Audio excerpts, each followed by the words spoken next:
ઓમ શ્રી ગણેશાય નમઃ. જય શ્રી કૃષ્ણ મિત્રો. આજે આપણે ગુરુવારની અત્યંત પાવન પવિત્ર કથા સાંભળીશું. મિત્રો, વિડીયો ગમે તો લાઈક કરજો, શેર કરજો અને આ ચેનલને કૃપા કરી સબસ્ક્રાઇબ જરૂર કરી દેજો.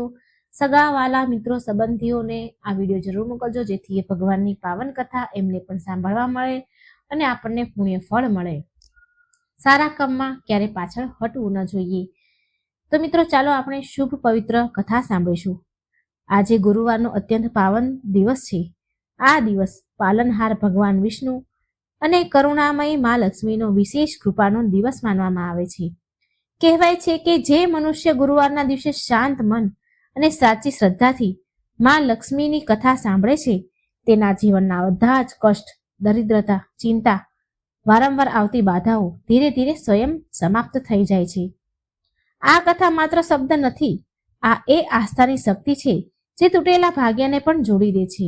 આ એ વિશ્વાસનો જવાબ છે જે નિરાશ મનમાં પણ આશા જગાડી દે છે. જો તમારા જીવનમાં કામ બનતા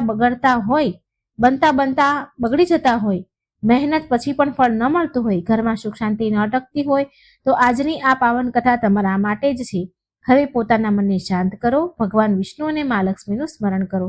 શ્રદ્ધાની સાથે આ પાવન કથાને સાંભળવા માટે પોતાનું હૃદય ખોલી દો. પરંતુ દર્શક બંધુ, બૃહસ્પતિ વ્રતની આ પાવન કથાને આરંભ કરતા પહેલા એક અત્યંત ગંભીર અને આવશ્યક વાત જાણી લેવી ખૂબ જ જરૂરી છે. આપણા પ્રાચીન ધર્મ ગ્રંથમાં સ્પષ્ટ કહ્યું છે કે ગુરુવારના દિવસે સાંભળવામાં આવતી વિષ્ણુ ભગવાન અને મહાલક્ષ્મી અને બૃહસ્પતિ વ્રતની કથા જો વચ્ચે છોડી દેવામાં આવે તો માત્ર અધૂરું જ્ઞાન જ નથી આપતી, પરંતુ મનમાં શંકા, ભ્રમ અને અધૂરું સત્ય છોડી જાય છે. બૃહસ્પતિ વ્રત માત્ર વ્રત નથી, આ બુદ્ધિ, ધર્મ, ભાગ્ય અને સાચા માર્ગનું વ્રત છે. અને અધૂરી કથા બુદ્ધિને ભટકાવે છે, જેનાથી વ્યક્તિને અજાણતા ખોટા નિર્ણય અને ખોટી દિશામાં એ ચાલી જાય છે. એટલે તમને નમ્ર નિવેદન છે કે આજે બૃહસ્પતિ દેવ, ભગવાન વિષ્ણુ અને મા લક્ષ્મીની આ પાવન કથાને અંત સુધી જરૂર સાંભળજો. કારણ કે માત્ર આ એક વાર્તા નથી, પરંતુ જીવનનો અરીસો છે. આમાં તમે તમારા કર્મનું પરિણામ જોશો. બની શકે કે આ કથાનું કોઈ પણ એક વાક્ય, કોઈ એક પ્રસંગ તમારા રોકાયેલા ભાગ્યને ખોલી દે, તમારા મનના દ્વાર ખોલી દે, તમને દરિદ્રતા, કલેશ અને માનસિક અશાંતિમાંથી બહાર કાઢી લે. અને જો તમે સ્વયંને એક સાચા સનાતની માનો છો, તો એ તમારો પણ ધર્મ બને છે કે બૃહસ્પતિ વ્રતની આ દિવ્ય શિક્ષાને માત્ર પોતાના સુધી સીમિત ન રાખો, આને વધુમાં વધુ લોકો સુધી પહોંચાડો. એટલે કે આ વિડીયોને લાઈક કરો, પોતાના મિત્રો અને પરિવાર સાથે શેર કરો અને અમારી આ ચેનલને સબસ્ક્રાઇબ જરૂર કરી દેજો, જેથી બૃહસ્પતિ દેવ, ભગવાન વિષ્ણુની, મહાલક્ષ્મીની કૃપા સદા તમારા પર રહે. આવો શ્રદ્ધા, સંયમ અને વિશ્વાસની સાથે બૃહસ્પતિ વ્રતની આ પાવન કથાનો હવે આરંભ કરીએ. બહુ સમય પહેલાની વાત છે. એક ખૂબ જ પ્રતાપી રાજા હતા, જેમનું નામ હતું વિક્રમાદિત્ય. તેમનું રાજ્ય ખૂબ વિશાળ હતું. તેમની પ્રજા ખૂબ ખુશ હતી. રાજા વિક્રમાદિત્ય પોતાની ન્યાયપ્રિયતા અને દાનવીરતા માટે દૂર દૂર સુધી પ્રસિદ્ધ હતા. તેમના રાજ્યમાં ધન ધાન્યની કોઈ કમી ન હતી. રાજાના મહેલમાં દરેક પ્રકારના સુખ સુવિધા મોજૂદ હતી. તેમની પત્ની રાણી દેવ્યાની પણ ખૂબ જ ધાર્મિક અને સુશીલ હતી. બંને પતિ પત્ની મળીને રાજ્યનું પાલન પોષણ પોતાના સંતાનની જેમ કરતા હતા. પરંતુ કહેવાય છે ને કે માણસ પાસે બધું જ હોવા છતાં કોઈને કોઈ એક દુઃખ એવું હોય છે જે તેને અંદર ને અંદર કોતરી ખાય છે. રાજા વિક્રમાદિત્ય અને રાણી દેવ્યાનીના જીવનમાં પણ એક ખૂબ મોટો અભાવ હતો. તેમને કોઈ પુત્ર ન હતો. એવું ન હતું કે તેમને કોઈ સંતાન ન હતી. તેમના ઘરે એક પછી એક 5 પુત્રીનો જન્મ થયો હતો. 5 રાજકુમારીઓ ખૂબ જ સુંદર અને ગુણવાન પણ હતી. રાજા અને રાણી તેમને ખૂબ પ્રેમ પણ કરતા હતા. પરંતુ રાજાના મનમાં હંમેશા એક જ ચિંતા રહેતી હતી કે તેમના પછી આ વિશાળ રાજ્યને કોણ સંભાળશે, કોણ તેમનો વંશ આગળ વધારશે. રાજા વિક્રમાદિત્ય ઘણી વાર આ જ વિચારમાં ડૂબેલા રહેતા. જ્યારે પણ તેઓ પોતાના દરબારમાં બેસે તો તેમને પોતાના ખાલી સિંહાસનની ચિંતા સતાવા લાગતી. જ્યારે તેઓ મહેલમાં પોતાની દીકરીઓને રમતી જુએ તો તેમને ખુશી તો થતી, પણ સાથે જ મનમાં એક કસક પણ ઉઠતી હતી કે કાશ તેમને એક ભાઈ હોત જે તેમની રક્ષા કરી શકત અને આ રાજ્યનો ભાર ઉઠાવી શકત.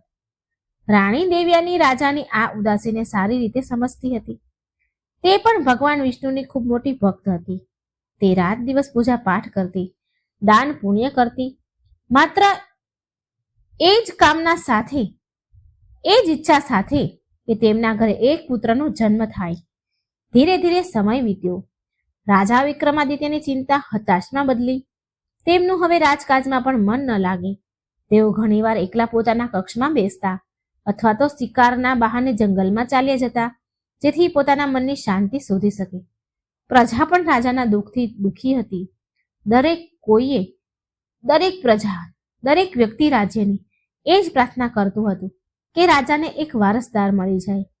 ઘણીવાર રાજાએ મોટા મોટા ઋષિઓ અને મુનિઓને બોલાવીને યજ્ઞ અનુષ્ઠાન પણ કર્યા, પરંતુ તેનું કોઈ ફળ ન મળ્યું. જાણે ભાગ્યએ તેમનાથી મોઢું જ ફેરવી લીધું હોય. એક દિવસ રાજા વિક્રમાદિત્ય પોતાના કક્ષમાં ખૂબ જ ઉદાસ હતા. રાણી દેવ્યાની તેમની પાસે આવી, ખૂબ સ્નેહથી તેના ખભા પર હાથ મૂક્યો અને બોલી, મહારાજ, તમે આ રીતે નિરાશ કેમ થાવ છો? ઈશ્વરના ઘરે દેર છે, અંધેર નહીં. આપણે આપણી ભક્તિ પર પૂરો ભરોસો રાખવો જોઈએ. ભગવાન વિષ્ણુ આપણી પોકાર જરૂર સાંભળશે. રાજાએ ઊંડો શ્વાસ લીધો અને બોલ્યા, રાણી, હું પણ એ જ ઈચ્છું છું કે મારો વિશ્વાસ જળવાઈ રહે, પરંતુ હવે મારી ઉંમર ઢળી રહી છે. જો મને સમય રહેતા પુત્ર નહીં મળે તો મારા ગયા પછી આ રાજ્યનું શું થશે? મારી પુત્રીઓનું શું થશે? આ ચિંતા મને સુવા નથી દેતી. એ જ રાત્રે રાજા વિક્રમાદિત્યને સપનામાં એક દિવ્ય વાણી સંભળાઈ.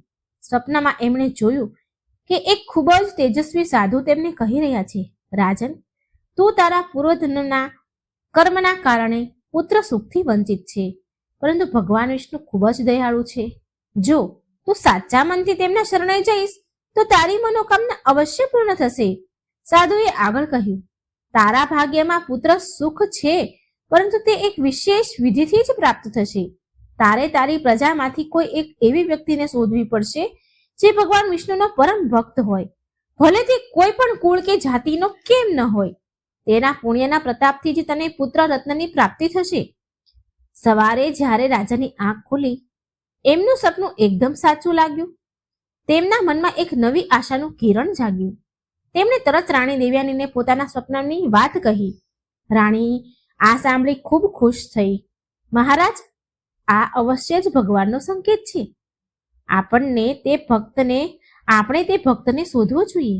રાજાએ તે જ દિવસે પોતાના રાજ્યના જ્યોતિષોને અને વિદ્વાનોને બોલાવ્યા, સલાહ લીધી.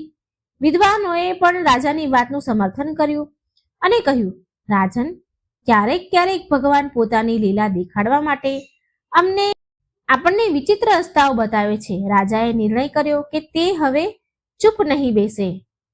તેમણે પોતાના ગુપ્તચરોને રાજ્યની ચારેય દિશામાં મોકલ્યા અને આદેશ આપ્યો, તપાસ કરો કે રાજ્યમાં એવી કઈ વ્યક્તિ છે જે ભગવાન વિષ્ણુની સૌથી કઠિન ભક્ત છે અને જેના આચરણમાં સાક્ષાત ધર્મ વસે છે. ઘણા દિવસો સુધી ગુપ્તચરો આમ તેમ ભટકતા રહ્યા. અંતે તેમને એક ખૂબ જ સાધારણ વસ્તીમાં એક વૈશ્ય વેપારી પરિવાર વિશે ખબર પડી. પરંતુ આ કોઈ સામાન્ય વેપારી ન હતો. ખબર મળી કે તે વેપારીની એક દીકરી છે જે ભગવાન વિષ્ણુની અનન્ય ભક્ત છે, અને તે બીજું કોઈ નહીં પરંતુ એક વેશ્યાનું જીવન જીવવા માટે મજબૂર એક મહિલા હતી, પરંતુ તેનું મન ગંગા જેવું પવિત્ર હતું. આ વાત જ્યારે રાજાના કાન સુધી પહોંચી તો તેઓ ચોંકી ગયા. એમણે વિચાર્યું કે એક વેશ્યા અને ભગવાનની આટલી મોટી ભક્ત, આ કેવી રીતે સંભવ છે? સમાજ જેને સારી નજરથી નથી જોતી ત્યાં ભક્તિનું આવું રૂપ! રાજાના મનમાં દંડ ચાલવા લાગ્યું. શું તેમણે ત્યાં જવું જોઈએ? શું એક રાજાને ત્યાં જવું શોભે? પરંતુ પુત્ર પ્રાપ્તિની ચાહત અને સપનામાં મળેલા આદેશ વિશે રાજાને એ સપનાએ વિવશ કરી દીધું. રાજાએ વિચાર્યું કે ભગવાન તો ભાવનાના ભૂખ્યા હોય છે. તેઓ એ નથી જોતા કે ભક્ત મહેલમાં રહે છે કે ઝૂંપડીમાં. રાજા વિક્રમાદિત્યએ વેશ બદલ્યો જેથી તેમને કોઈ ઓળખી ન શકે, અને તેઓ તે વસ્તી તરફ નીકળ્યા. સાંજનો સમય હતો. જ્યારે તેઓ તે ઘરની પાસે પહોંચ્યા તો તેમને અંદરથી ઘંટડીનો મધુર અવાજ અને ભગવાન વિષ્ણુની આરતીના સ્વર સંભળાયા. રાજા ત્યાં જ દ્વાર પર થંભી ગયા. આટલો મધુર અને ભાવપૂર્ણ અવાજ તેમણે પહેલા ક્યારેય નહોતો સાંભળ્યો.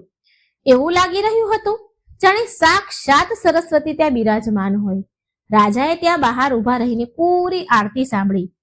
આરતી સમાપ્ત થયા પછી રાજાએ દરવાજો ખખડાવ્યો. દરવાજો ખુલ્યો અને સામે એક સૌમ્ય અને તેજવાન કન્યા ઊભી હતી. તેના ચહેરા પર એક અલગ જ આભા હતી. તેણે રાજાને સાધારણ વેશભૂષામાં જોઈને મોટા આદરથી પ્રણામ કર્યા. સાધારણ વેશભૂષામાં હતા તો પણ એને આદર સન્માનથી પ્રણામ કર્યાને પૂછ્યું, કહો ભદ્ર પુરુષ, તમે કોણ છો અને હું તમારી શું સેવા કરી શકું છું? રાજા તેની વિનમ્રતા જોઈને મોહિત થઈ ગયા. તેમણે પોતાનો પરિચય એક યાત્રીના રૂપમાં આપ્યો અને કહ્યું, તેઓ ખૂબ દૂરથી આવ્યા છે અને રાત વિતાવવા માટે થોડી જગ્યા ઈચ્છે છે. તે કન્યાએ, જેનું નામ સુશીલા હતું, તેમને સન્માન અને આદર સાથે બોલાવ્યા. ઘરની અંદરનું વાતાવરણ ખૂબ પવિત્ર હતું. દરેક તરફ ભગવાન વિષ્ણુની મૂર્તિ અને ચિત્ર લાગેલા હતા, બધી જ જગ્યા પર. રાજાએ જોયું કે સુશીલાએ પોતાના ઘરને કોઈ મંદિરથી ઓછું નથી સજાવ્યું. રાજાએ વાતમાં સુશીલાને પૂછ્યું, દીકરી, તું આટલી નાની ઉંમરમાં ભગવાનની આટલી ભક્તિ કેવી રીતે કરે છે? સુશીલા હસતા હસતા બોલી, આ જીવનનો તો પ્રભુનું જ આપેલું છે. આ જીવન તો પ્રભુનું જ આપેલું છે. સુખ હોય કે દુઃખ, બધું એમની જ દેન છે. હું તો બસ તેમનું નામ લઈને મારું જીવન કાપી રહી છું. રાજાને સુશીલાની વાતમાં એક ઊંડું જ્ઞાન અને વૈરાગ્ય દેખાયું. રાજા સમજી ગયા કે આ જ એ ભક્ત છે જેના વિશે સપનામાં સંકેત મળ્યો હતો મને. પરંતુ રાજાના મનમાં હજુ પણ એક સંશય હતો. તેમણે વિચાર્યું કે આની પરીક્ષા લઈશ, જોઈશ કે આની ભક્તિ કેટલી સાચી છે. રાજાએ ત્યાં ઘણા દિવસો વિતાવવાનો નિર્ણય કર્યો. આ દિવસોમાં રાજાએ જોયું કે સુશીલાનું જીવન કેટલું કઠિન હતું, છતાં પણ તેના મુખ પર ક્યારેય ચિંતા ન હતી, એક સિકંજ પણ દેખાતી ન હતી. તે દિવસભર કામ કરતી અને જે પણ સમય મળતો ભગવાનના ભજનમાં લાગી રહેતી. એક દિવસ મોકો જોઈને રાજાએ સુશીલાને કહ્યું, દીકરી, હું તારી પાસે કંઈક માંગવા ઈચ્છું છું. સુશીલા બોલી, માંગો. મારી પાસે જે પણ છે હું તમારી સેવામાં હાજર કરી દઈશ. ત્યારે રાજાએ પોતાના અસલ સ્વરૂપમાં આવવાનો નિર્ણય લીધો. તેમણે પોતાના ઉપરથી સાધારણ વસ્ત્ર હટાવ્યા અને રાજાના વેશમાં એ આવી ગયા. સુશીલા રાજાને પોતાની સામે જોઈને ગભરાઈ ગઈ અને તેના ચરણોમાં પડી ગઈ. રાજાએ તેને ઉઠાવી અને કહ્યું, ડર નહીં દીકરી, હું તારી ભક્તિથી બહુ પ્રસન્ન છું. હું નિસંતાન છું અને મને એક પુત્રની કામના છે. મને સપનામાં આદેશ મળ્યો હતો કે તારી ભક્તિના પ્રભાવથી જ મારો વંશ આગળ વધી શકે છે. રાજાની વાત સાંભળીને સુશીલાની આંખોમાં આંસુ આવી ગયા. તેણે હાથ જોડીને કહ્યું, મહારાજ, હું તો એક તુચ્છ દાસી છું. મારામાં એવું શું સામર્થ્ય હોઈ શકે? પરંતુ જો મારા પુણ્યથી તમારા ઘરમાં ખુશીઓ આવી શકતી હોય તો હું મારું સર્વ અર્પણ કરવા તૈયાર છું. સર્વસ્વ તમે કોઈ અર્પણ કરવા તૈયાર છું. રાજાએ ત્યારે સુશીલાની સામે એક પ્રસ્તાવ રાખ્યો જે સમાજના નિયમોની વિરુદ્ધ લાગી શકતો હતો, પરંતુ તે સમયે ધર્મ અને ઈશ્વરની આજ્ઞા જ સર્વોપરી હતી. રાજાએ કહ્યું કે તારે મારી સાથે મહેલમાં ચાલવું પડશે અને વિધિ વિધાનથી પૂજા કરવી પડશે. રાજા વિક્રમાદિત્યનો પ્રસ્તાવ સાંભળીને સુશીલા એક પળ માટે તો સ્તબ્ધ થઈ ગઈ. તેના માટે આ કોઈ ચમત્કારથી ઓછું ન હતું, પરંતુ સાથે જ તેના મનમાં સમાજનો ડર પણ બેસી ગયો હતો. તે જાણતી હતી કે તે જે સમાજ અને જે પરિવેશમાં આવે છે તેને રાજમહેલમાં ક્યારે સન્માનથી નજરથી નહીં જોવામાં આવે. તેણે કાંપતા ધ્રુજતા સ્વરે કહ્યું, મહારાજ, તમારી આજ્ઞા મારા માટે શિરોધાર્ય છે, સર માથા પર છે, પરંતુ શું તમે વિચાર્યું છે કે દુનિયા શું કહેશે? એક રાજા અને એક એવી સ્ત્રીનો સાથ જેને સમાજ હંમેશા ધિક્કાર કરે છે, શું આ તમારા કુળ અને રાજ્યની મર્યાદાની વિરુદ્ધ નહીં હોય? મને ડર છે કે ક્યાંક મારા કારણે તમારા માન સન્માન પર આંચ ન આવે. રાજા વિક્રમાદિત્યએ ખૂબ જ ગંભીરતાથી જવાબ આપ્યો, સુશીલા, માન અને અપમાન તો મનુષ્યના બનાવેલા શબ્દ છે. ઈશ્વરની નજરમાં માત્ર પવિત્રતા મહત્વની છે. મેં તારી અંદર જે ભક્તિનો પ્રકાશ જોયો છે તે મોટા મોટા ઋષિઓમાં પણ દુર્લભ છે. જ્યારે ભગવાન વિષ્ણુએ સ્વયં મને સપનામાં આ માર્ગ બતાવ્યો છે તો મને સમાજની કોઈ ચિંતા નથી. મારા માટે મારો ધર્મ અને મારું કર્તવ્ય સૌથી ઉપર છે અને મારું કર્તવ્ય કહે છે કે મારે પોતાના રાજ્યને વારસ આપવા માટે ઈશ્વરના આદેશનું પાલન કરવું જોઈએ. તું નિસંકોચ મારી સાથે ચાલ. રાજાના વચનોમાં એટલો દ્રઢ વિશ્વાસ જોઈને સુશીલાનો સંકોચ થોડો ઓછો થયો. તેણે પોતાની નાની પોટલી બાંધી, જેમાં તેના ભગવાન વિષ્ણુની એક નાની પિત્તળની મૂર્તિ અને પૂજાની થોડી સામગ્રી હતી. તેણે પોતાના ઘરની ચોખટને પ્રણામ કર્યા, જ્યાં તેણે પોતાના જીવનના આટલા વર્ષ વિતાવ્યા હતા. તેની આંખોમાં આંસુ હતા, પરંતુ આ આંસુ દુઃખના નહીં, પણ એક નવી અને અજાણી સફરની શરૂઆતના હતા. રાજા તેને પોતાની સાથે લઈને મહેલ તરફ ચાલી નીકળ્યા. રસ્તામાં રાજા અને સુશીલા વચ્ચે કોઈ વાત ન થઈ. રથના પૈડાના અવાજ સિવાય ચારે તરફ સન્નાટો હતો. જેમ જેમ રથ રાજમહેલની નજીક પહોંચી રહ્યો હતો, સુશીલાના દિલના ધબકારા વધી રહ્યા હતા.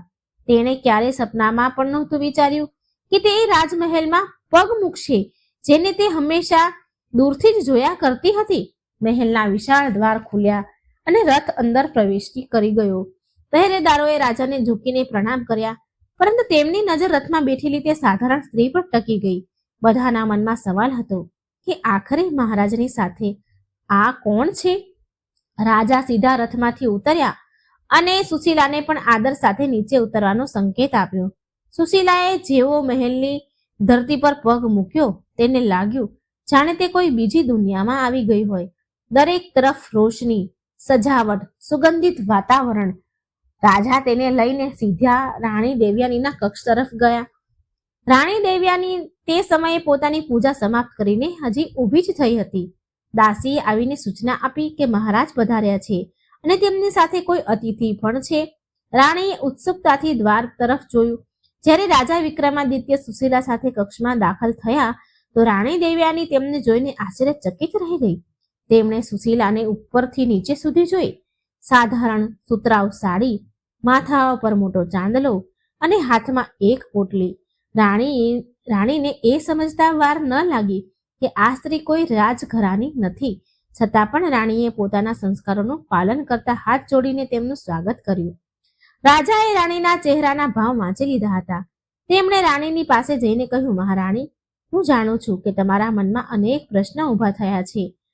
રાણી દેવયાનીએ ધીમા સ્વરે પૂછ્યું, મહારાજ, આ દેવી કોણ છે અને તમે એમને આ રીતે મહેલની અંદર કેમ લાવ્યા? શું કોઈ વિશેષ પ્રયોજન છે? રાજાએ એક ઊંડો શ્વાસ લીધો અને બધી વાત રાણીને સાચે સાચી જણાવી દીધી. તેમણે પોતાના સ્વપ્ન વિશે જણાવ્યું, સાધુની ભવિષ્યવાણી વિશે જણાવ્યું અને કેવી રીતે તેમણે સુશીલાની શોધ કરી એ બધું વિસ્તારથી સંભળાવ્યું. રાજાએ અંતમાં જે કહ્યું તેને રાણીના પગ નીચેથી તેથી જમીન સરકી ગઈ. રાજાએ કહ્યું, દેવી, સાધુના કહ્યા મુજબ અને ઈશ્વરની ઈચ્છાને પૂર્ણ કરવા માટે મેં નિર્ણય લીધો છે કે હું સુશીલાને મારી પત્નીના રૂપમાં સ્વીકાર કરીશ. આના જ ગર્ભથી આપણા રાજ્યનો વારસ જન્મ લેશે. આ સાંભળતા જ રાણી દેવયાની ધડામ દઈને ત્યાં રાખેલા આસન પર બેસી ગઈ. તેમની આંખોમાંથી આંસુ વહેવા લાગ્યા. એક પત્ની માટે એ સાંભળવું કે તેનો પતિ બીજા લગ્ન કરવા જઈ રહ્યો છે, તે પણ એક એવી સ્ત્રી સાથે જેનું કુળ અને ગોત્ર અજ્ઞાત છે, ખૂબ મોટો આઘાત હતો. રાણીએ રડતા કહ્યું, મહારાજ, શું સંતાન પ્રાપ્તિનો આ એકમાત્ર ઉપાય બચ્યો હતો? શું મારી તપસ્યામાં કોઈ કમી રહી ગઈ હતી જે તમારે આ પગલું ભરવું પડી રહ્યું છે? અને પછી સમાજમાં શું કહેશો તમે? પ્રજા શું કહેશે કે તેમના રાજાએ એક વેશ્યાની દીકરી સાથે લગ્ન કર્યા? કક્ષમાં તણાવ ખૂબ વધી ગયો હતો. સુશીલા આ બધું જ જોઈ રહી હતી અને તેને ખૂબ આત્મગ્લાનિ તેને થઈ રહી હતી. તે આગળ વધી અને રાણી દેવયાનીના ચરણોમાં પડી ગઈ. તેને રાણીના પગ પકડી લીધા અને રડતા રડતા બોલી, મહારાણી, મને ક્ષમા કરી દો. હું તમારી અને મહારાજની વચ્ચે દિવાલ બનવા નથી આવી. હું તો માત્ર પ્રભુની દાસી છું. જો મારી ઉપસ્થિતિથી તમને થોડું પણ કષ્ટ છે તો હું અત્યારે જ આ જ ક્ષણે અહીંથી ચાલી જઈશ. હું નથી ઈચ્છતી કે મારા લીધે તમારા સુખી જીવનમાં કોઈ ઝેર ઘોળાય. સુશીલાનું આ સમર્પણ અને તેની વિનમ્રતા જોઈને રાણી દેવયાનીનું દિલ પીગળી ગયું. તેમણે સુશીલાને ઉઠાવીને પોતાના ગળે લગાવી લીધી. રાણીએ મહેસૂસ કર્યું કે આ સ્ત્રીના સ્પર્શમાં એક અજીબ પવિત્રતા છે. રાણીએ પોતાના આંસુ લૂછ્યા અને કહ્યું, નહીં બહેન, આમાં તારો કોઈ દોષ નથી. જો ભગવાન વિષ્ણુની આ જ ઈચ્છા છે તો આપણે મનુષ્ય કોણ છીએ તેને ટાળવા વાળા? હું પણ ઈચ્છું છું કે આ રાજ્યને એક વારસદાર મળે, ભલે તે કોઈના પણ માધ્યમથી આવે. રાણીએ રાજા તરફ જોયું અને પોતાની મુખ સંમતિ આપી. રાજા વિક્રમાદિત્યનું મન આ જોઈને ભરાઈ આવ્યું. તેમણે બંનેના માથા પર હાથ રાખ્યો. પરંતુ અસલી પરીક્ષા તો હવે શરૂ થવાની હતી. મહેલની દિવાલોને પણ કાન હોય છે. આ વાત જંગલની આગની જેમ પૂરા મહેલમાં અને પછી નગરમાં ફેલાઈ ગઈ કે રાજા એક એવી સ્ત્રી સાથે લગ્ન કરવા જઈ રહ્યા છે જે કુલીન નથી. રાજ્યના મહામંત્રી અને રાજપુરોહિત તરત રાજા પાસે દોડી આવ્યા. તેમના ચહેરા પર ક્રોધ અને ચિંતા સ્પષ્ટ દેખાઈ રહી હતી. રાજપુરોહિતોએ કડક શબ્દમાં કહ્યું, મહારાજ, અનર્થ થઈ જશે. ધર્મશાસ્ત્ર આની અનુમતિ નથી આપતું. એક રાજાના લગ્ન માત્ર ક્ષત્રિય કે ઉચ્ચ કુળની કન્યા સાથે જ થઈ શકે છે. જો તમે આ સ્ત્રી સાથે લગ્ન કર્યા તો ધર્મ ભ્રષ્ટ થઈ જશે, દેવતાઓ નારાજ થઈ જશે અને રાજ્ય પર વિપત્તિઓ આવી પડશે. મહામંત્રીએ પણ સૂરમાં સૂર મિલાવ્યો. મહારાજ, પ્રજા વિદ્રોહ કરી શકે છે. અમે તમારા શુભચિંતક છીએ એટલે તમને રોકી રહ્યા છીએ. આ લગ્નને રોકી લો. રાજા વિક્રમાદિત્ય ધર્મ સંકટમાં ફસાઈ ગયા. એક તરફ ભગવાનનો આદેશ હતો, બીજી તરફ રાજધર્મ અને સમાજની મર્યાદા. પરંતુ રાજા જાણતા હતા કે સુશીલા કોઈ સાધારણ સ્ત્રી નથી. તેમણે રાજપુરોહિતને કહ્યું, તમે લોકો માત્ર બહારનું આવરણ જોઈ રહ્યા છો, પરંતુ મેં તેની આત્માની શુદ્ધતા જોઈ છે. જેના પર ભગવાન વિષ્ણુની કૃપા હોય તે ક્યારેય અપવિત્ર નથી હોઈ શકતા.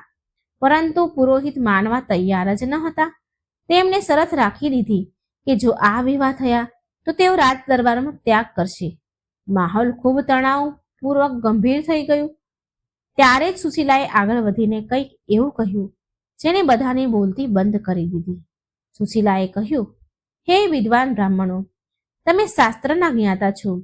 શું શાસ્ત્ર એ નથી કહેતા કે ભક્તિથી વધીને કોઈ જાતિ નથી હોતી? શું સબરીના એઠાબોર ભગવાન રામે નહોતા ખાધા? જો ભગવાન ભેદ નથી કરતા તો આપણે કોણ હોઈએ ભેદ કરવા વાળા? છતાં પણ જો તમે મારી પવિત્રતા પર સંદેહ કરો છો તો હું અગ્નિ પરીક્ષા આપવા તૈયાર છું. સુશીલાના ચહેરા પર એવું જ તેજ હતું કે રાજ પુરોહિત પણ એક પળ માટે સહમી ગયા. અંતઃ રાજાએ પોતાનો નિર્ણય સંભળાવી દીધો. તેમણે કહ્યું, વિવાહ તો થશે અને આજ શુભ મુહૂર્તમાં થશે. જેને રાજ્ય છોડીને જવું હોય તે જઈ શકે છે, પરંતુ હું ઈશ્વરના સંકેતના અવહેલના નહીં કરી શકું. રાજાની દ્રઢતા આગળ બધાએ ઝૂકવું પડ્યું. તે જ રાત્રે મહેલના એક નાના મંદિરમાં વગર કોઈ મોટા શોર વકોર રાજા વિક્રમાદિત્ય અને સુશીલાના લગ્ન સંપન્ન થયા. રાણી દેવયાનીએ સ્વયં મોટા મનથી સુશીલાનો શણગાર કર્યો અને તેણે મંડપ સુધી લાવી. લગ્ન સંપન્ન થયા પછી સુશીલાએ રાજા અને રાણીને કહ્યું, હવે આપણે ભગવાન વિષ્ણુને પ્રસન્ન કરવા માટે એ વ્રત શરૂ કરવું પડશે જેનો પ્રતાપ ત્રણેય લોકમાં પ્રસિદ્ધ છે. આપણે આવતા ગુરુવારથી બૃહસ્પતિ દેવનું વ્રત આરંભ કરવું પડશે. માત્ર વિવાહ માત્રથી સંતાન પ્રાપ્ત નહીં થાય. આપણે તે વિધિનું પાલન કરવું પડશે જે સાધુ બાબાએ બતાવી હતી. સુશીલાએ જણાવ્યું કે બૃહસ્પતિવારનું વ્રત ખૂબ જ ચમત્કારી હોય છે. આ દિવસે પીળા વસ્ત્ર પહેરવા જોઈએ, પીળા ફૂલોથી ભગવાન વિષ્ણુની પૂજા કરવી જોઈએ અને ચણાની દાળ અને ગોળનો ભોગ લગાવવો જોઈએ. સૌથી મહત્વપૂર્ણ વાત આ હતી કે આ દિવસે કેળાના ઝાડની પૂજા કરવામાં આવે છે, કારણ કે તેમાં સાક્ષાત ભગવાન વિષ્ણુનો વાસ મનાય છે. સુશીલાની વાત સાંભળી રાણી દેવયાની અને રાજા વિક્રમાદિત્યના મનમાં શ્રદ્ધાની લહેર દોડી. તેમણે નક્કી કર્યું તેઓ પૂરી નિષ્ઠા સાથે આ વ્રત કરશે. પરંતુ શું બધું એટલું સરળ રહેવાનું હતું? વિવાહ તો થઈ ગયા, પરંતુ મહેલની અંદર અને બહાર હજુ પણ ષડયંત્ર રચાઈ રહ્યા હતા. અમુક ઈર્ષાળુ દાસીઓ અને મંત્રી સુશીલાને નીચું દેખાડવાનો મોકો શોધી રહ્યા હતા. તેમને લાગી રહ્યું હતું કે આ સ્ત્રી જાદુ ટોના કરીને રાજાને પોતાના વશમાં કરી રહી છે. સુશીલા માટે અસલી સંઘર્ષ તો હવે શરૂ થવાનો હતો. તેણે ન માત્ર એક વારસને જન્મ આપવાનો હતો, પરંતુ પોતાની પવિત્રતા અને ભક્તિને પણ આ કઠોર સમાજની સામે સિદ્ધ કરવાની હતી. ગુરુવારનો દિવસ આવી ચૂક્યો હતો. આ એ દિવસ હતો જ્યારે રાજા વિક્રમાદિત્ય અને તેમનો પરિવાર પહેલી વાર પૂરા વિધિ વિધાન સાથે બૃહસ્પતિ દેવનું વ્રત રાખવાના હતા. સુશીલાએ સવારે બ્રહ્મ મુહૂર્તમાં ઉઠીને સ્નાન કર્યું અને રાણી અને પીળા રંગના વસ્ત્ર ધારણ કર્યા. તેણે રાણી દેવ્યાની અને રાજા વિક્રમાદિત્યને પણ પીળા વસ્ત્ર પહેરવાનો આગ્રહ કર્યો. સુશીલાએ જણાવ્યું કે બૃહસ્પતિવારના દિવસે પીળો રંગ ભગવાન વિષ્ણુને અતિ પ્રિય હોય છે અને આ સુખ સમૃદ્ધિનું પ્રતીક છે. મહેલના આંગણામાં એક કેળાનું ઝાડ લગાવવામાં આવ્યું. સુશીલાએ તે જગ્યાને ગાયના ગોબરથી લીપીને પવિત્ર કરી દીધું. તેણે પૂજાની થાળી સજાવી, જેમાં ચણાની દાળ, ગોળ, પીળું ચંદન, પીળા ફૂલ અને હળદર હતી. સુશીલાએ બધાને સમજાવ્યું કે આ વ્રતમાં મનની શુદ્ધતા સૌથી વધારે જરૂરી છે. તેણે કહ્યું, આજના દિવસે આપણે કોઈની નિંદા નથી કરવાની, ખોટું નથી બોલવાનું અને મનમાં માત્ર નારાયણનું ધ્યાન ધરવાનું છે. આજના દિવસે ઘરમાં કપડાં ધોવા અને વાળ ધોવા વર્જિત છે, કારણ કે આવું કરવાથી બૃહસ્પતિ દેવ નારાજ થાય છે અને ઘરની લક્ષ્મી ચાલી જાય છે. રાજા અને રાણી સુશીલાને એક વાતને ખૂબ ધ્યાનથી સાંભળી રહ્યા હતા. તેમને એવું લાગી રહ્યું હતું કે જાણે કોઈ ગુરુ તેમને જ્ઞાન આપી રહ્યા છે. ત્રણેય મળીને કેળાના ઝાડના મૂળમાં જળ ચડાવ્યું અને હળદર ચંદનથી પૂજન કર્યું. સુશીલાએ ચણાની દાળ અને ગોળનો ભોગ લગાવ્યો. ત્યારબાદ સુશીલાએ બૃહસ્પતિ દેવની કથા સાંભળવાનું શરૂ કર્યું. તેના અવાજમાં એટલો રસ હતો, એટલી મીઠાશ હતી કે ત્યાં હાજર દરેક વ્યક્તિ મંત્રમુગ્ધ થઈ ગયા. હવાઓ પણ જાણે થંભી ગઈ. પૂજા સમાપ્ત થઈ. બધાએ આરતી કરી અને પ્રસાદ ગ્રહણ કર્યો. રાજાએ અનુભવ કર્યો કે તેના મનમાં જે બેચેની મહિનાઓથી હતી તે આજે અચાનક શાંત થઈ ગઈ છે. એક અજીબ સકારાત્મક ઉર્જા પૂરા મહેલમાં ફેલાઈ ગઈ હતી. પરંતુ જેવો ડર હતો, મહેલના અમુક લોકો આ શાંતિથી ખુશ ન હતા. રાજપુરોહિત અને અમુક મંત્રી જે રાજાના વિવાહના વિરુદ્ધ હતા, તેઓ સંતાઈને આ બધું જ જોઈ રહ્યા હતા. તેઓ આપસમાં કાનાફૂસી કરવા લાગ્યા. એક મંત્રીએ કહ્યું, જુઓ જુઓ, કેવી રીતે આ સાધારણ સ્ત્રીએ આપણા રાજા અને રાણીને પોતાના વશમાં કર્યા છે. હવે તો મહેલમાં એ જ થાય છે જે આ કહે છે. જો આવું જ ચાલતું રહેશે ને તો જલ્દી જ રાજકાજમાં પણ આનો દાખલ થઈ જશે. આપણે કંઈક કરવું પડશે. તે લોકોએ એક ષડયંત્ર રચ્યું. તેમણે વિચાર્યું કે જો અમે કોઈ રીતે આ વ્રતને ખંડિત કરી દઈએ કે કંઈક એવું કરીએ જેથી રાજાનો વિશ્વાસ આના પરથી ઉઠી જાય તો અમારું કામ થઈ જશે. આવતા ગુરુવારે જ્યારે પૂજાની તૈયારી થઈ રહી હતી તો એક દાસી જેને તે મંત્રીઓએ પૈસા આપીને પોતાની તરફ કરી લીધી હતી, ધીરેથી રસોડામાં ગઈ. પૂજા માટે જે ભોગ બની રહ્યો હતો તેણે તેમાં જાણી જોઈને મીઠું નાખી દીધું. બૃહસ્પતિ વ્રતના ભોજનમાં મીઠાનો ત્યાગ કરવાનો હોય છે અને જો કોઈ ભૂલથી પણ મીઠું ખાઈ લે તો વ્રત તૂટી જાય છે. તે દાસી પોતાનું કામ કરીને ત્યાંથી ખસી ગઈ. પૂજાનો સમય થયો, ભોગ લગાવવામાં આવ્યો. જ્યારે પ્રસાદ વહેંચવાનો વારો આવ્યો તો સૌથી પહેલા રાજા વિક્રમાદિત્યએ હાથ લંબાવ્યો. જેવા રાજા તે પ્રસાદને મોઢામાં મૂકવા જઈ રહ્યા હતા ત્યારે અચાનક એક ચમત્કાર થયો. મહેલના બહાર બંધાયેલા ઘોડા જોર જોરથી હણહણવા લાગ્યા અને એક તેજ આંધીનો ઝટકો આવ્યો, જેનાથી પૂજાની થાળી હલી ગઈ અને રાજાના હાથમાંથી પ્રસાદ છૂટીને જમીન પર પડી ગયો. બધા લોકો ગભરાઈ ગયા. રાજાએ આને અપશુકન માન્યું. સુશીલા તરત સમજી ગઈ કે કંઈક તો ગડબડ છે. તેણે પડેલી દાળને ઉઠાવી અને તેને કીડીઓ પાસે મૂકી દીધી. ત્યારે તેણે જોયું કે કીડીઓ તે દાળને નથી ખાઈ રહી, પરંતુ તેનાથી દૂર ભાગી રહી છે. સુશીલાએ ધ્યાનથી તે પ્રસાદને જોયો અને તેને સૂંઘ્યો. તેણે રાજાને કહ્યું, મહારાજ, રોકાઈ જાઓ. આ પ્રસાદમાં મીઠું મળેલું છે. આ પ્રસાદ અશુદ્ધ છે. ભગવાને સ્વયં તમને અપવિત્ર ભોજન કરવાથી રોકી લીધા છે. રાજાનો ચહેરો ગુસ્સાથી લાલ થઈ ગયો. તેમણે તરત રસોઈયાઓને બોલાવ્યા. રસોઈયાઓ ધ્રુજતા આવ્યા અને તેણે કસમ ખાઈને કહ્યું કે તેમણે મીઠું નથી નાખ્યું ભોગમાં. ત્યારે પૂછપરછ કરવામાં આવી. ખૂબ સ્ટ્રિક્ટ રીતે બધી પૂછપરછ કરવામાં આવી. દાસીનો ભેદ ખુલી ગયો. તે દાસી રાજાના પગમાં પડીને માફી માંગે છે. તેણે કબૂલ કરી લીધું કે તેણે મંત્રીઓએ આવું કરવા માટે ઉશ્કેરી હતી. રાજાએ તે મંત્રીઓને દંડ આપવાનો આદેશ આપ્યો, પરંતુ સુશીલાએ રાજાને રોકી લીધા. સુશીલાએ કહ્યું, મહારાજ, આજે બૃહસ્પતિવાર છે. આજે ક્ષમાનો દિવસ છે. જો આપણે આજે કોઈને દંડ આપીશું તો આપણા વ્રતનું ફળ ઓછું થઈ જશે. ભગવાન વિષ્ણુ શાંતિ પ્રિય છે. એમને ક્ષમા કરી દો. એમની અંતરાત્મા જ એમને દંડ આપશે. સુશીલાની આ ઉદારતા જોઈને રાજા હજુ વધારે પ્રભાવિત થયા. મંત્રીઓનું માથું શરમથી ઝૂક્યું. તેમણે ક્યારેય નહોતું વિચાર્યું કે જે સ્ત્રીનું તેઓ ખરાબ ઈચ્છતા હતા તે જ તેમની રક્ષા કરશે. તે દિવસ પછીથી મહેલમાં કર્મચારીઓના મનમાં સુશીલા માટે આદર વધી ગયો. સમય પોતાની ગતિથી ચાલતો રહ્યો. રાજા રાણી સુશીલા દર ગુરુવારે નિયમિત રૂપથી વ્રત રાખતા અને કથા સાંભળતા. તેઓ ગરીબોને પીળી વસ્તુ દાન કરતા. ધીરે ધીરે રાજાના રાજ્યમાં પણ આની અસર દેખાવા લાગી. જે સમસ્યાઓ રાજ્યમાં ચાલી રહી હતી તે ઉકેલવા લાગી. પાક લહેરાવા લાગ્યો અને વ્યાપાર વધવા લાગ્યો. લગભગ 3 મહિના વીતી ચૂક્યા હતા. એક દિવસ સવારે જ્યારે સુશીલા ઊંઘીને ઉઠી તો તેને ચક્કર જેવું મહેસૂસ થયું.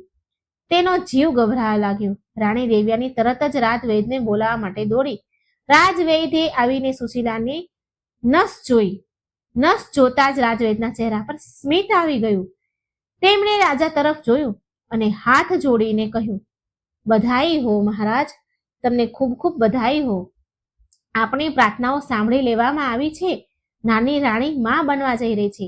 આ ખબર સાંભળતા જ રાજા વિક્રમાદિત્ય ખુશીથી ઝૂમી ઉઠ્યા. તેમની આંખોમાંથી આંસુ છલકાઈ ગયા. જે પળની તેમને વર્ષોથી રાહ હતી તે પલ આવી ગઈ. રાણી દેવ્યાનીએ સુશીલાને ગળે લગાડી અને તેને મીઠાઈઓ ખવડાવી.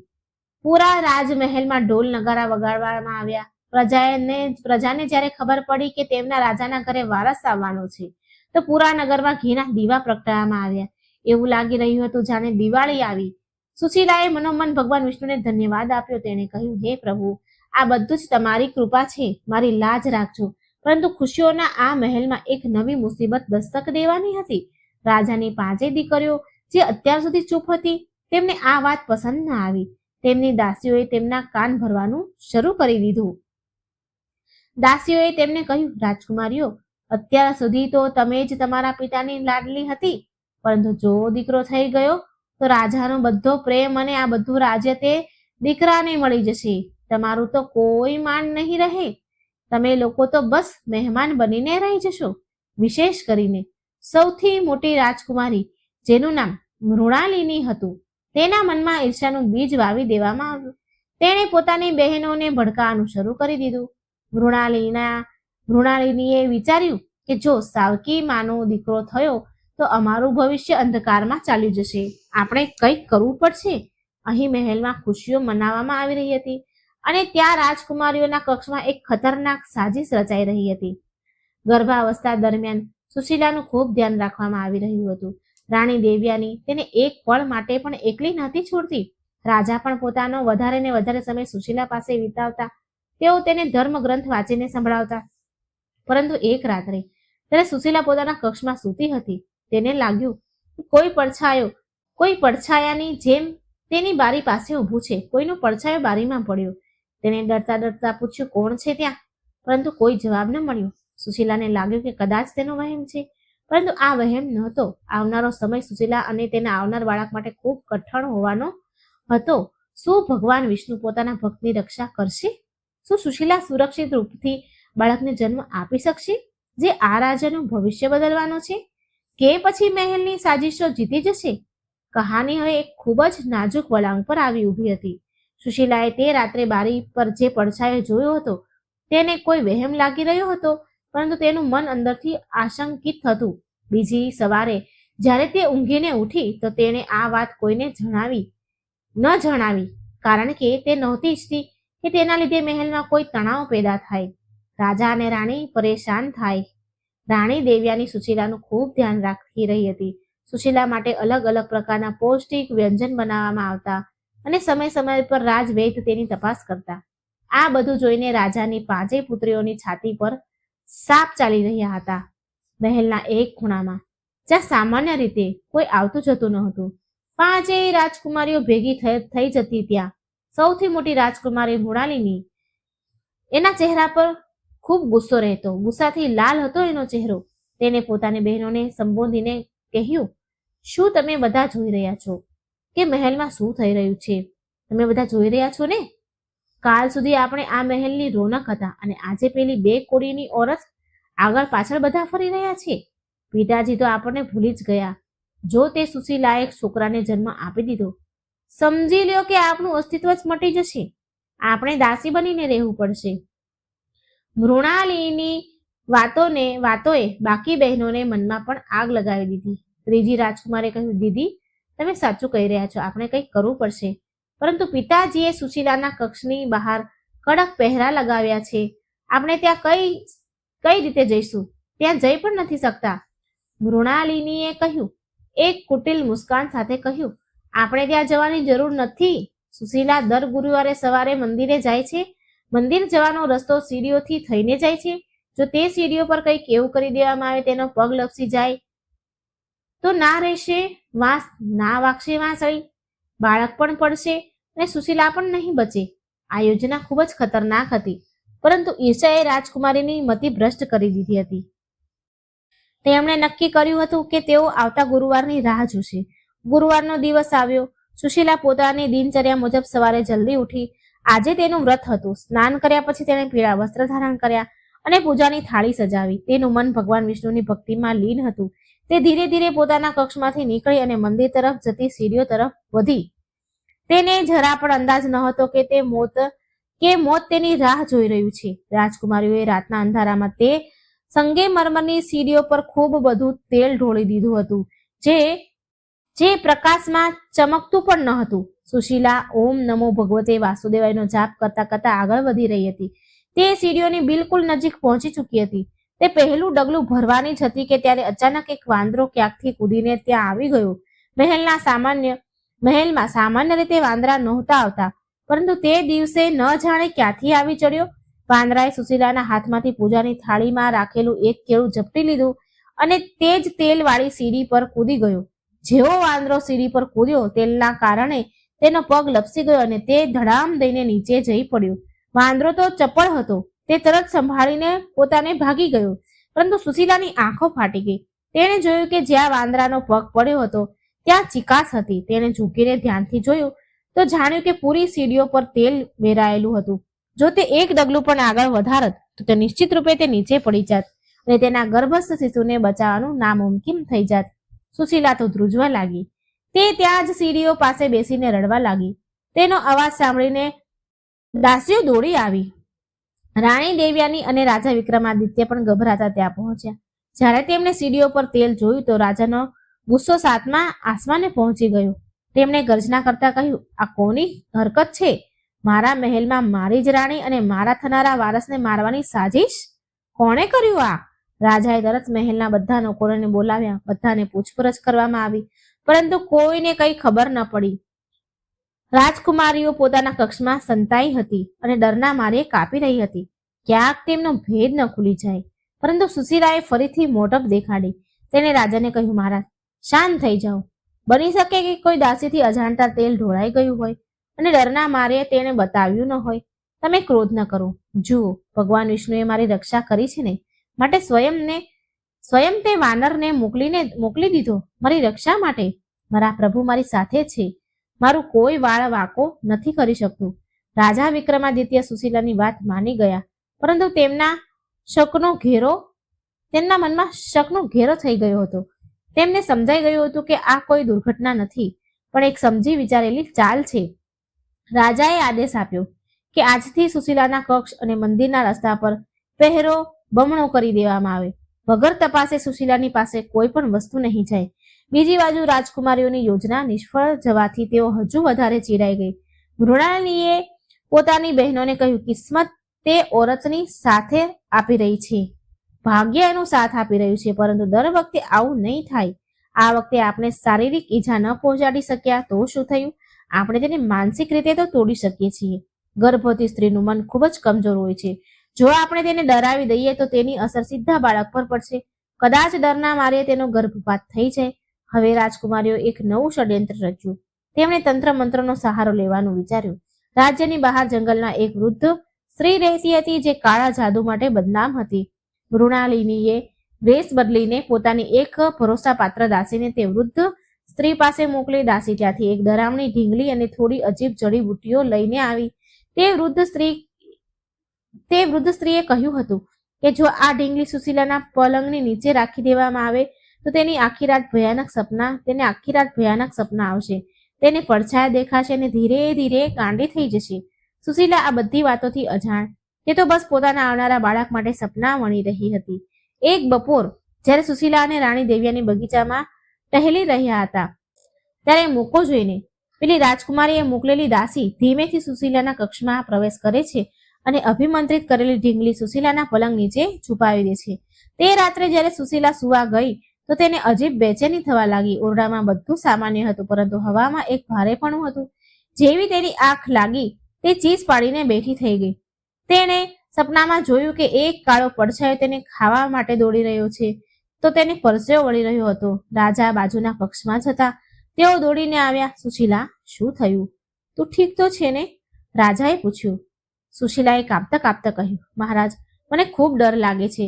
મને એવું લાગી રહ્યું છે કે જાણે આ ઓરડામાં કોઈ બીજું પણ છે. રાજાએ પૂરા ઓરડાની તલાશ કરી, પરંતુ તેમને કંઈ ન મળ્યું. તેમણે સુશીલાને સમજાવ્યું કે આ ગર્ભાવસ્થામાં થતા સામાન્ય ખરાબ સપના છે, પરંતુ સુશીલાનું મન માનતું ન હતું. બીજી રાત્રિએ ફરી જ એવું જ થયું અને પછી તેનાથી આગળની રાત્રિએ પણ સુશીલાની હાલત બગડવા લાગી. તેની આંખોની નીચે કાળા કુંડાળા પડી ગયા. તેને ખાવા પીવાનું છોડી દીધું. રાણી દેવ્યાની ખૂબ જ ચિંતામાં આવી ગયા. રાજવૈદ્યની દવાઓ પણ કામ નહોતી કરી રહી, કારણ કે આ બીમારી શરીરની નહીં પરંતુ કોઈ બીજી વસ્તુની હતી. રાજકુમારીઓ સુશીલાની આ હાલત જોઈને ખૂબ જ ખુશ થતી હતી. મૃણાલિનીએ પોતાની બહેનોને કહ્યું, જુઓ, આપણું તીર નિશાના પર લાગ્યું છે. હવે તે જાતે જ પાગલ થઈ જશે અને તે બાળક ક્યારેય દુનિયાનું મોઢું નહીં જોઈ શકે.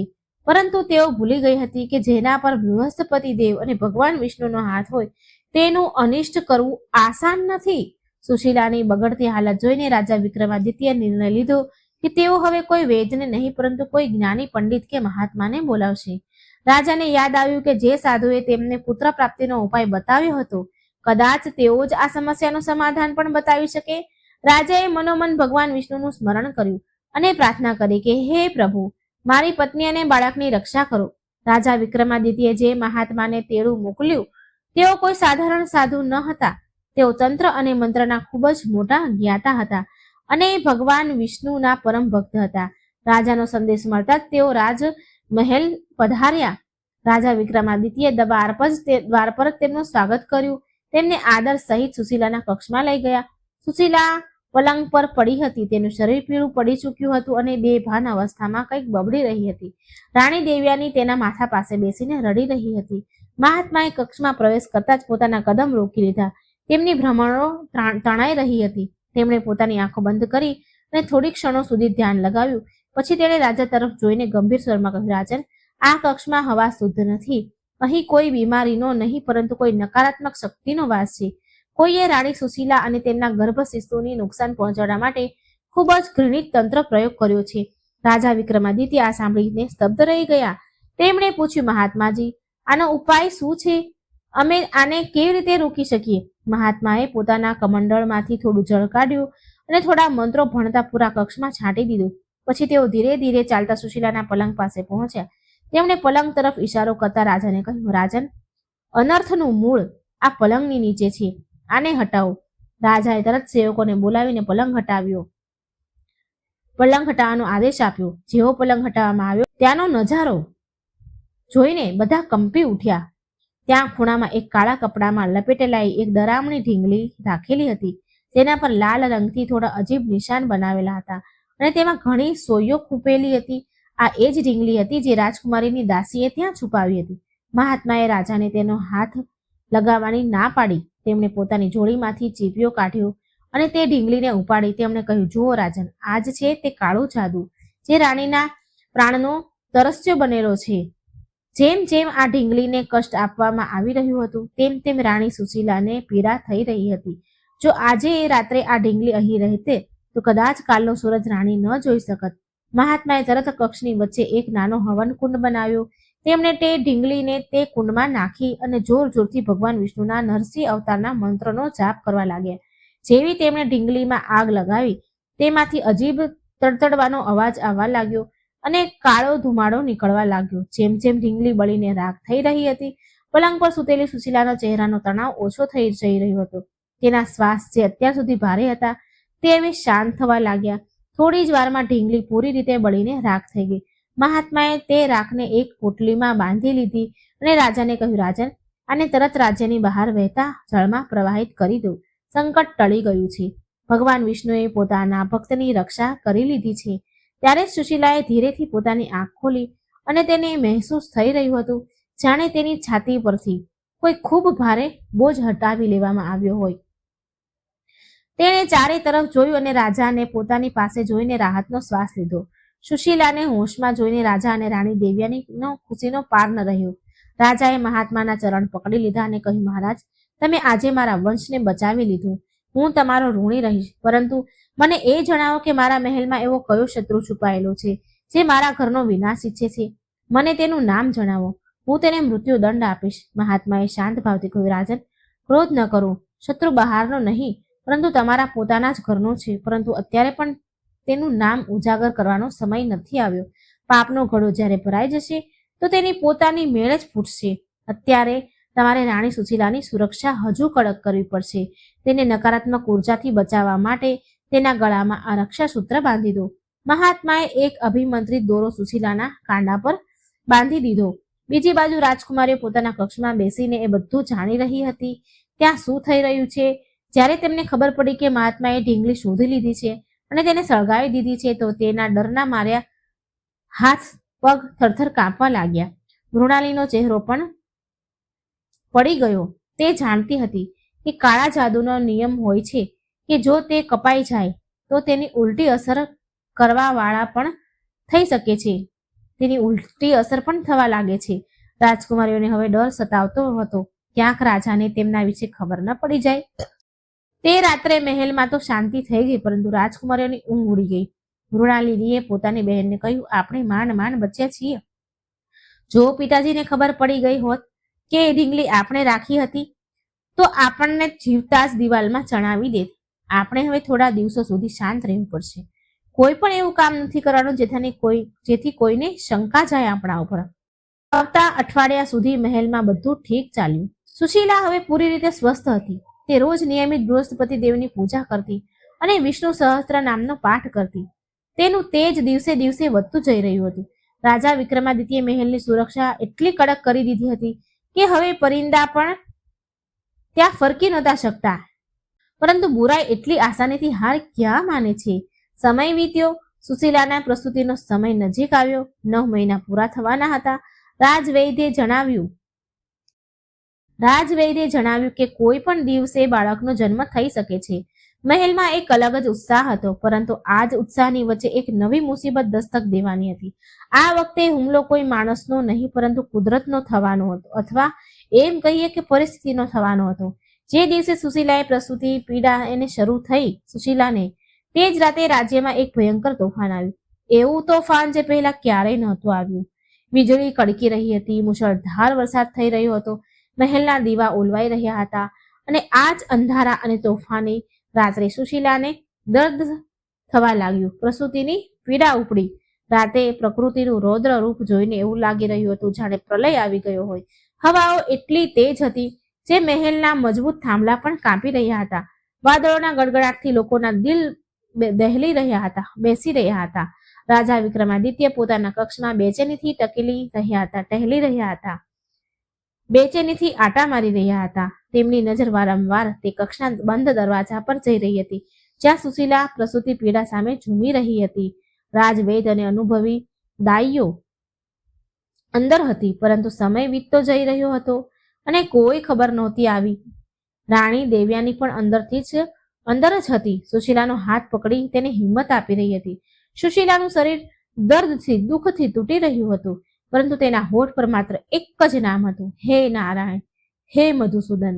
બહાર વીજળીનો ચમકારો દરેક વખતે ઓરડાને રોશન કરી દેતો હતો અને સુશીલાના ચહેરા પર છવાયેલી વેદના સ્પષ્ટ દેખાઈ રહી હતી. દાઈઓના ચહેરા પર ચિંતાની રેખાઓ હતી. તેમાંની એક ધીરેથી રાણી દેવ્યાનીને કહે છે, મહારાણી, સ્થિતિ ખૂબ જટિલ છે. બાળક ગર્ભમાં પોતાની જગ્યા બદલી રહ્યું છે. જો જલ્દી જ પ્રસૂતિ નહીં થાય તો મા અને બાળક બંનેના પ્રાણને ખતરો થઈ શકે છે. આ સાંભળીને રાણી દેવ્યાની ગભરાઈ ગઈ, પરંતુ તેણે સુશીલાને આ મહેસૂસ ન થવા દીધું. તેણે સુશીલાના માથ પર હાથ ફેરવતા કહ્યું, હિંમત ન હાર સુશીલા, ભગવાન વિષ્ણુ તારી પરીક્ષા લઈ રહ્યા છે. બસ થોડી પળ અને પછી તારા ખોળામાં ખુશીઓ હશે. ત્યારે જ આકાશમાં એક ખૂબ ભયંકર વીજળી કડકી. તેનો અવાજ એટલો તેજ હતો કે લાગ્યું કે જાણે આકાશ ફાટી રહ્યું હોય. અને ઠીક તે જ ક્ષણે મહેલના તે કક્ષમાંથી એક નવજાત શિશુના રડવાનો અવાજ ગુંજ્યો. ઉવા ઉવા ઉવા ઉવાનો અવાજ તે તોફાની રાત્રે સંગીતની જેમ ગુંજ્યો. અને ત્યારે જ એક ચમત્કાર થયો. જેવો બાળકે જન્મ લીધો અને તેની પહેલી કિલકારી ગુંજી, બહાર ચાલી રહેલું ભયંકર તોફાન એક જ પળમાં શાંત થઈ ગયું. જે હવાઓ ઝાડને ઉખાડવા પર તુલી હતી તે હવે મંદ મંદ શીતળ લહેરમાં બદલાઈ ગઈ. મુશળધાર વરસાદ રોકાઈ ગયો અને વાદળોની વચ્ચેથી પૂનમનું ચાંદ નીકળી આવ્યો. પ્રકૃતિમાં આવેલો આ અચાનક બદલાવ જોઈને દરેક કોઈ હેરાન રહી ગયું. એવું લાગી રહ્યું હતું કે જાણે પ્રકૃતિ સ્વયં તે બાળકના સ્વાગતમાં શાંત થઈ ગઈ હોય. અંદર દાયણો ખુશીથી બૂમ પાડતા પાડતા કહે છે, વધાઈ હો મહારાણી, તમને બધાઈ હો. સુશીલાએ એક અત્યંત તેજસ્વી પુત્રને જન્મ આપ્યો છે. સુશીલા જે દર્દથી નિઢાલ થઈ ચૂકી હતી, તેણે જેવો જ પુત્ર શબ્દ સાંભળ્યો તેના ચહેરા પર એક દિવ્ય મુસ્કાન આવી. તેણે પોતાની અડધી ખુલેલી આંખોથી પોતાના દીકરાને જોવાની કોશિશ કરી. દાયણોએ બાળકને સાફ કરીને પીળા રંગના રેશમી વસ્ત્રમાં લપેટ્યું અને તેને સુશીલાના ખોળામાં મૂકી દીધું. બાળકનો ચહેરો સૂર્ય સમાન ચમકી રહ્યો હતો. તેની આંખોમાં એક અજીબ ઊંડાણ હતું. રાણી દેવ્યાનીએ તરત બહાર જઈને રાજા વિક્રમાદિત્યને ખુશખબરી આપી, મહારાજ, તમારી મનોકામના પૂરી થઈ. ભગવાન વિષ્ણુની કૃપાથી તમને પુત્ર રત્નની પ્રાપ્તિ થઈ છે. રાજા વિક્રમાદિત્ય આ સાંભળતા જ શુદ્ધ બુદ્ધ ખોઈ બેઠા. તેઓ ખુલ્લા પગે જ દોડતા કક્ષની અંદર આવ્યા. જ્યારે તેમણે સુશીલાના ખોળામાં તે નાનકડા બાળકને જોયું તો તેમની આંખોમાંથી અવિરલ આંસુ ધારા વહેવા લાગી. રાજાએ કાપતા હાથોથી પોતાના દીકરાને ખોળામાં ઉઠાવ્યો. તેમણે જોયું કે બાળકના જમણા પગના તળિયામાં શંખ અને ચક્રના નિશાન બનેલા છે. રાજા સમજી ગયા કે આ કોઈ સાધારણ બાળક નથી, આ સાક્ષાત ઈશ્વરીય અંશ છે. રાજાએ સુશીલાના માથા પર હાથ રાખીને કહ્યું, સુશીલા, તે મને એ સુખ આપ્યું છે જેના માટે હું વર્ષોથી તડપી રહ્યો હતો. આજે મારું જીવન સફળ થઈ ગયું. મહેલમાં ખુશીઓ મનાવવામાં આવી. શંખ અને ઘંટડીઓના અવાજથી પૂરું વાતાવરણ ગુંજી ઉઠ્યું. પરંતુ મહેલના એક ભાગમાં હજુ પણ માતમ છવાયેલો હતો. રાજાની પાંચેય પુત્રીઓના કક્ષમાં સન્નાટો હતો. મૃણાલીની બારીમાંથી બહાર જોઈ રહી હતી. મૃણાલી બારીની બહાર જોઈ રહી હતી. તેણે તોફાનને શાંત થતા અને મહેલમાં સળગતા દીવાઓ જોયા. તેની આંખોમાં ઈર્ષ્યાની આગ સળગી. તેની નાની બહેને ડરતા ડરતા પૂછ્યું, દીદી, હવે શું થશે? છોકરો થઈ ગયો. પિતાજી હવે આપણને પૂછશે પણ નહીં. બધું રાજ્ય, બધું ધન તેને જ મળી જશે. મૃણાલિનીએ દાંત પીસતા કહ્યું, અત્યારે તો બસ જન્મ થયો છે, હજુ તેનું નામકરણ બાકી છે, તેનું મોટું થવું બાકી છે. જીવનમાં ઘણી દુર્ઘટનાઓ થાય છે, આપણે હાર નહીં માનીએ. બીજા દિવસે સવાર થતાં જ પૂરા રાજ્યમાં ઉત્સવ શરૂ થયો. રાજાએ ઘોષણા કરાવી દીધી કે તેમના પુત્રના જન્મની ખુશીમાં 7 દિવસ સુધી રાજ્યમાં કોઈ પણ ભૂખ્યું નહીં સૂવે અને ખજાનો ખોલી દીધો. સુશીલા હવે રાજમાતા સન્માનની હકદાર હતી. તેને જે સન્માન મળી રહ્યું હતું તે અદ્ભુત હતું. 6થા દિવસે છઠ્ઠીનું પૂજન રાખવામાં આવ્યું. તે દિવસે બાળકને નવડાવી ધોવડાવીને નવા વસ્ત્ર પહેરાવવામાં આવ્યા. વિધિ વિધાનથી પૂજા થઈ. પંડિતોએ બાળકની કુંડળી બનાવી. કુંડળી જોતા જ રાજ જ્યોતિષોના ચહેરા પર આશ્ચર્ય અને ખુશીના ભાવ આવી ગયા. તેમણે રાજાને કહ્યું, મહારાજ, આ બાળક ચક્રવર્તી સમ્રાટ બનશે. આના ગ્રહ નક્ષત્ર બતાવે છે કે આના પર ગુરુદેવ બૃહસ્પતિ અને ભગવાન વિષ્ણુની વિશેષ કૃપા છે. આનો યશ ચારેય દિશાઓમાં ફેલાશે. રાજા જ્યોતિષની વાત સાંભળીને રાજાની છાતી ગર્વથી પહોળી થઈ ગઈ. પરંતુ ત્યારે જ જ્યોતિષે એક ચેતવણી પણ આપી. તેમણે કહ્યું, પરંતુ મહારાજ, કુંડળીમાં એક દોષ પણ છે. આ બાળકના જીવનના શરૂઆતી અમુક વર્ષો ખૂબ જ સંકટપૂર્ણ રહેશે. આના પોતાના જ નજીકના લોકો આના પ્રાણના શત્રુ બનશે. આને આગ અને પાણીથી વિશેષ ખતરો છે. રાજા વિક્રમાદિત્યની ચિંતા ફરીથી જાગી ઉઠી. તેમને તરત જ તે ઘટનાઓની યાદ આવી કે જે સુશીલાના ગર્ભાવસ્થા દરમિયાન ઘટી હતી. સીડીઓ પર તેલ, ડરામણી ઢીંગલી. રાજા સમજી ગયા ખતરો હજુ પણ ટળ્યો નથી. તેમણે નક્કી કર્યું કે તેઓ પોતાના દીકરાને એક પળ માટે પણ પોતાની આંખોથી દૂર નહીં થવા દે. બીજી બાજુ રાજકુમારીઓ પણ આ બધું સાંભળી રહી હતી. જ્યારે તેમણે આગ અને પાણીવાળી વાત સાંભળી તો મૃણાલીના દિમાગમાં એક શેતાની યોજનાએ જન્મ લીધો. તેણે વિચાર્યું સારું, તો આગ અને પાણીથી ખતરો છે, તો કેમ ના આપણે આને જ હથિયાર બનાવીએ? થોડા દિવસ વીત્યા. સુશીલા પોતાના દીકરાની દેખભાળમાં મગ્ન હતી. તેને પ્રેમથી ગોપાલ બોલાવતી હતી. એક દિવસ બપોરનો સમય. સુશીલા પોતાના કક્ષમાં ગોપાલને સુવડાવી સ્નાનાગારમાં સ્નાન કરવા ગઈ. ગોપાલ પારણામાં સૂઈ રહ્યો હતો. કક્ષની બહાર પહેરેદાર હતા, પરંતુ કક્ષની અંદર એક પાછલા દરવાજાથી જે દાસીઓના આવવા જવા માટે હતો, ત્યાંથી એક પડછાયો અંદર દાખલ થયો. આ સાયો મૃણાલિની સૌથી વિશ્વાસપાત્ર દાસીનો હતો. તેણે પોતાનો ચહેરો ઢાંક્યો હતો. તેના હાથમાં એક પોટલી હતી. તેણે જોયું કે ગોપાલ ગાઢ નિંદ્રામાં છે. તેણે જલ્દીથી પોટલી ખોલી. તે પોટલીમાં વીંછી હતો, ઝેરી કાળો વીંછી. મૃણાલિની યોજના હતી કે તે વીંછી બાળકને ડંખ મારી દે છે અને બધાને લાગશે કે આ એક દુર્ઘટના હતી. દાસીએ કામતા હાથોથી તે વીંછીને પારણામાં છોડી દીધો. વીંછી ધીરે ધીરે સરકતા નાનકડા ગોપાલ તરફ વધવા લાગ્યો. દાસી ત્યાંથી ચૂપચાપ નીકળી ગઈ. સુશીલા હજુ પણ સ્નાન જ કરી રહી હતી. પહેરેદાર બહાર પહેરો ભરી રહ્યા હતા. અંદર નાનકડો ગોપાલ મોતના મોઢામાં એકલો હતો. એ કાળો વીંછી ગોપાલના કોમળ પગ પાસે પહોંચી ગયો. નાનકડા ગોપાલના પારણામાં મોત સરકી રહ્યું હતું. તે કાળો અને ઝેરીલો વીંછી પોતાની પૂંછડી ઉઠાવી બિલકુલ તૈયાર હતો ડસવા માટે. ગોપાલનો કોમળ હાથ તે વીંછીની ઠીક સામે. એક પળની વાર અને અનર્થ થઈ જાત, પરંતુ કહેવાય છે ને કે ઝાંકો રાખે સાહિયા માર શકે ન કોઈ. જેનો એ રામ રાખે એને કોણ ચાખે. જે બાળકની રક્ષા સ્વયં બૃહસ્પતિ દેવ અને જગતના પાલનહાર ભગવાન વિષ્ણુ કરી રહ્યા હોય, તેને કાળ પણ કેવી રીતે અડી શકે? પારણાની અંદર ગોપાલ ઊંઘમાં જ પોતાનો હાથ હલાવ્યો. તેનો હાથ સીધો વીંછી ઉપર નહીં, પરંતુ વીંછીની ઠીક બાજુમાં પડેલા એક નાનકડા રમકડા પર જઈ વાગ્યો. રમકડું ગબડીને વીંછી સાથે ટકરાયું. વીંછી આ અચાનક થયેલી હલચલથી ગભરાઈ ગયો અને તેને પોતાનો ડંખ તે રમકડા પર જ મારી દીધો. રમકડા સાથે ટકરાઈને વીંછીનું સંતુલન બગડી ગયું અને તે પારણાની કિનારી પરથી લપસતો નીચે જમીન પર પડ્યો. તે જ ક્ષણે સ્નાનગરમાંથી સુશીલાને એક ખૂબ જ અજીબ ગભરામણ મહેસૂસ થઈ. તેનું દિલ જોર જોરથી ધડકવા લાગ્યું. તેને લાગ્યું કે જાણે તેનો દીકરો પોકારી રહ્યો છે.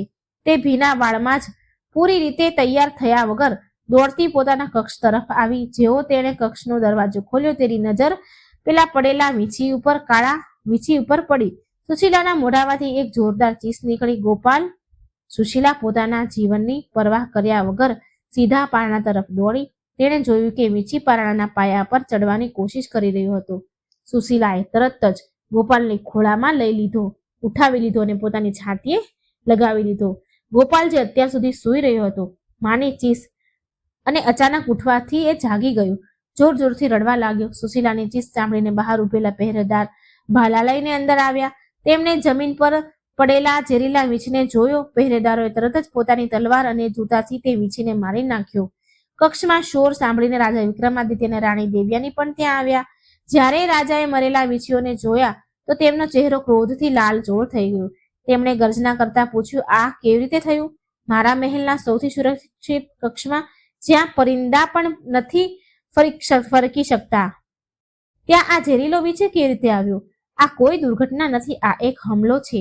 રાજાએ તરત કક્ષની બારીકીથી તલાશ લેવાનો આદેશ આપ્યો.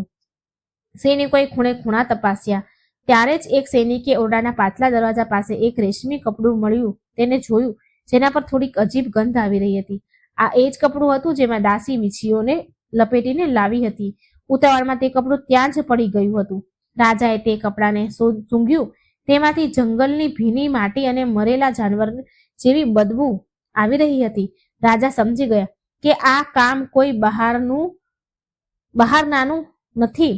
કોઈ છે જે મહેલના રસ્તાઓને જાણે છે અને જેને એ પણ ખબર હતી કે સુશીલા ક્યારે સ્નાન કરવા જાય છે. રાજાએ પોતાની તલવાર કાઢી અને કસમ ખાધી, આજે હું તે નાગિનને શોધી જ કાઢીશ જે મારા દીકરાને ડંખ મારવાની કોશિશ કરે છે. પરંતુ મૃણાલિની ખૂબ જ ચાલાક હતી. તેણે પોતાની તે દાસીને જેણે આ કામ કરાવ્યું હતું પહેલેથી જ મહેલથી દૂર પોતાના મોસાળ મોકલી દીધી અને આ અફવા ફેલાવી દીધી હતી કે તે દાસી બીમાર છે. જ્યારે રાજાએ પૂછપરછ કરી તો કોઈ સુરાગ હાથ ન આવ્યો. એકવાર ફરી અપરાધી બચી નીકળ્યો, પરંતુ રાજાની ઊંઘ હવે હરામ થઈ ચૂકી હતી.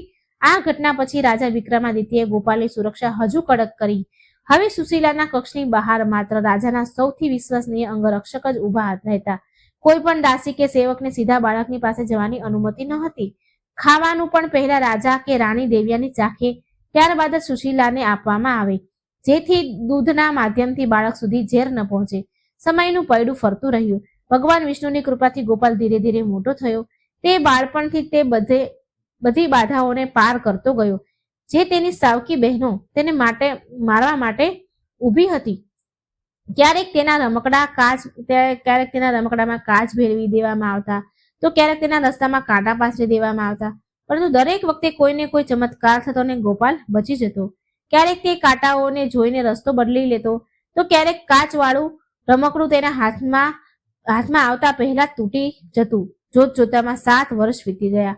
હવે ગોપાલ 7 વર્ષનો એક ખૂબ જ સુંદર બુદ્ધિમાન બાળક બની ચૂક્યો હતો. તેના ચહેરા પર એવું જ તેજ હતું કે જે પણ તેને જોવે બસ જોતું જ રહે. તેણે ગુરુકુળ જવાનું શરૂ કરી દીધું. તે પોતાની ઉંમરના બાળકોથી ક્યાંય વધારે સમજદાર હતો. તેને રામાયણ અને મહાભારતની વાર્તાઓ મોઢે યાદ હતી. સૌથી મોટી વાત, તેનામાં પોતાની માં સુશીલાની જેમ જ ભક્તિના સંસ્કાર હતા. તે દર ગુરુવારે પોતાની મા પાસે બેસીને ભગવાન વિષ્ણુની પૂજા કરતો અને વ્રતની કથા મોટા ચાવથી, ઈચ્છાથી સાંભળતો. બીજી બાજુ રાજાની 5 પુત્રીઓ હવે યુવાન થઈ ચૂકી હતી, પરંતુ તેમના મનમાં મેલ અત્યાર સુધી ધોવાયો ન હતો. મૃણાલિની હવે હજુ વધારે ઈર્ષાળુ અને ક્રૂર થઈ ચૂકી હતી, પરંતુ તેના મનનો મેલ અત્યાર સુધી ધોવાયો ન હતો. મૃણાલી વધારે ઈર્ષાળુ અને ક્રૂર થઈ ગઈ. ગોપાલની વધતી લોકપ્રિયતાને એને ખૂંચતી હતી. પ્રજા ગોપાલને અત્યારથી જ પોતાના ભાવિ રાજા માનીને પૂજવા લાગી. જ્યારે પણ ગોપાલ નગર ભ્રમણ કરવા નીકળે, લોકો તેના પર ફૂલોની વર્ષા કરે.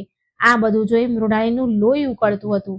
એક દિવસ મૃણાલી પોતાની બહેનોને પોતાના કક્ષમાં બોલાવી. તેણે કહ્યું, બહેનો, 7 વર્ષ થઈ ગયા. આપણે દરેક રીત અપનાવી લીધી, પરંતુ તે છોકરાનો વાળ વાંકો ન થયો. તે દિવસે દિવસે વધુ મજબૂત થતો જઈ રહ્યો છે. પિતાજી તો હવે આપણને જોતા પણ નથી. તેમની દુનિયા બસ ગોપાલ સુધી સીમિત થઈ રહી છે. જો આપણે જલ્દી કંઈ નહીં કરીએ તો ખૂબ મોડું થઈ જશે. વચલી બહેને નિરાશ થઈને કહ્યું, પરંતુ દીદી, આપણે કરી પણ શું શકીએ? એના પર તો જાદુ ટોણા પણ અસર નથી કરતા. હવે તો તે મોટો થઈ ગયો છે, પોતાની રક્ષા જાતે કરી શકે છે. મૃણાલીની આંખોમાં એક શેતાની ચમક હતી. તેણે કહ્યું, યાદ છે રાજા જ્યોતિષે તેના જન્મ સમયે શું કહ્યું હતું?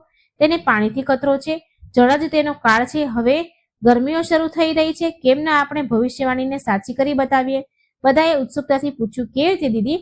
મૃણાલિની બોલી, પોતાની યોજના સમજાવી. આપણે પિતાજીને કહીશું કે ગોપાલનું મન ભણવામાં લાગી રહ્યું છે, તેને થોડું મનોરંજન જોઈએ.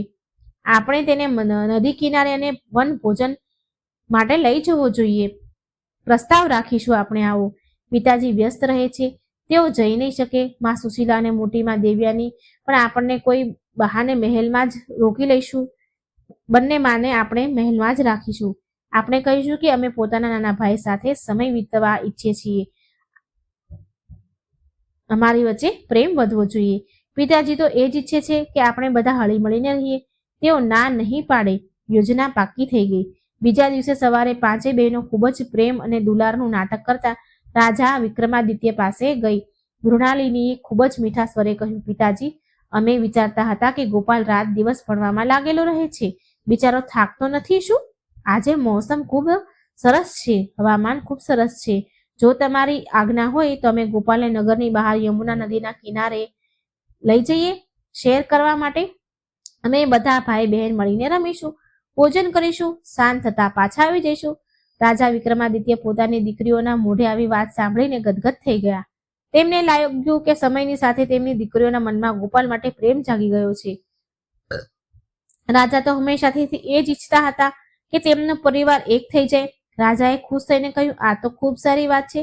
તમે લોકો જરૂર જાઓ, પરંતુ ધ્યાન રાખજો, નદી ઊંડી છે, ગોપાલને પાણી પાસે એકલો ન છોડતા. મૃણાલીએ મનોમન હસતા કહ્યું, જી પિતાજી, અમે તેનું પૂરું ધ્યાન રાખીશું. સુશીલાનું મન નહોતું માની રહ્યું, પરંતુ જ્યારે તેને ખબર પડી કે ગોપાલ પોતાની બહેનો સાથે જઈ રહ્યો છે, તો તેને ગભરામણ થવા લાગી. તેણે રાજાને કહ્યું, મહારાજ, શું આ ઉચિત રહેશે? ગોપાલ હજુ નાનો છે અને નદીઓ તોફાને ચડેલી છે. રાજાએ તેને સમજાવ્યું, સુશીલા, તું શું કામ વ્યર્થમાં ચિંતા કરે છે? તેઓ તેની બહેનો છે અને પછી હું સાથે અંગરક્ષક પણ મોકલીશ. તેમની આપસમાં હળવા મળવાનો મોકો આપ. તે લોકોને આપસમાં રમવાનો મોકો આપ. આનાથી પરિવારમાં શાંતિ આવશે. સુશીલા રાજાની આજ્ઞા ટાળી ન શકી. તેણે ગોપાલને તૈયાર કર્યો, પીળા ધોતી પહેરાવી અને માથા પર કેસરનું તિલક લગાવ્યું. તેણે ગોપાલના કાંડા પર બાંધાયેલું રક્ષાસૂત્ર કસી દીધું અને ગળે લગાવીને કહ્યું, બેટા, નદીથી વધારે પાસે ન જતો અને તારી દીદીઓનું કહેવું માનજે.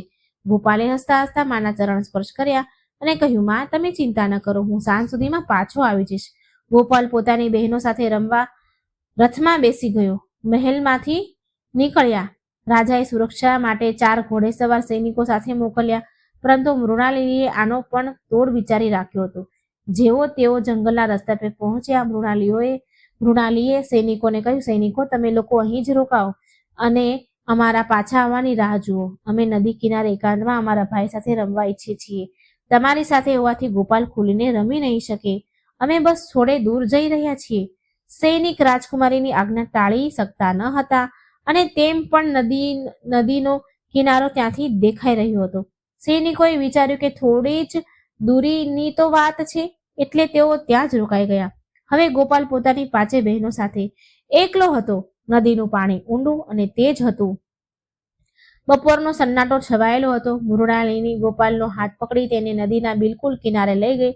તેણે કહ્યું, ગોપાલ, જો પાણીમાં કેટલી સુંદર માછલીઓ છે, આવ આપણે તેને પકડીએ. ગોપાલ માસુમિયતથી પાણીમાં ઝૂકીને જોવા લાગ્યો. પાણીની નીચે લીલ જામી હતી અને પ્રવાહ ખૂબ તેજ હતો. ગોપાલને જરા પણ અંદાજ ન હતો કે તેની પાછળ ઊભેલી તેની પોતાની જ બહેન તેને ધક્કો મારવા માટે તૈયાર ઊભી છે. મૃણાલિનીએ પોતાની બીજી બહેનોને ઈશારો કર્યો. તેણે ચારેય તરફ નજર દોડાવીને કોઈ ન હતું. મૃણાલીએ એક ઊંડો શ્વાસ લીધો, પોતાના બંને હાથ ગોપાલની પીઠ પર રાખ્યા અને પૂરી તાકાતથી તેને નદીમાં ધક્કો મારી દીધો. ઓ માં! ગોપાલના મોઢામાંથી બસ એટલું જ નીકળ્યું અને તે છપાક દઈને ઊંડા પાણીમાં જઈ પડ્યો. પાણીનો પ્રવાહ તેને પળભરમાં જ કિનારાથી દૂર લઈ ગયો. ગોપાલે હાથ પગ મારવાની કોશિશ કરી, પરંતુ તે નાનો હતો અને પાણીની તાકાત ખૂબ વધારે હતી. તે ડૂબવા લાગ્યો. તેની પીળી ધોતી પાણીમાં લહેરમાં ક્યાંક ઓઝલ થઈ ગઈ. પાણીની લહેરોમાં ઓઝલ થવા લાગી. કિનારે ઉભેલી 5 બહેનો આ નજારો જોઈ રહી હતી. તેમના ચહેરા પર ક્રૂર હસી હતી. મૃણાલીએ કહ્યું, આખરે આજે આપણો કાંટો હંમેશા માટે નીકળી જ ગયો. હવે જઈને પિતાજીને કહીશું કે ગોપાલનો પગ લપસી ગયો અને તે ડૂબી ગયો. અમે રડવાનું આપણે નાટક કરી દઈશું અને બધા માની જશે.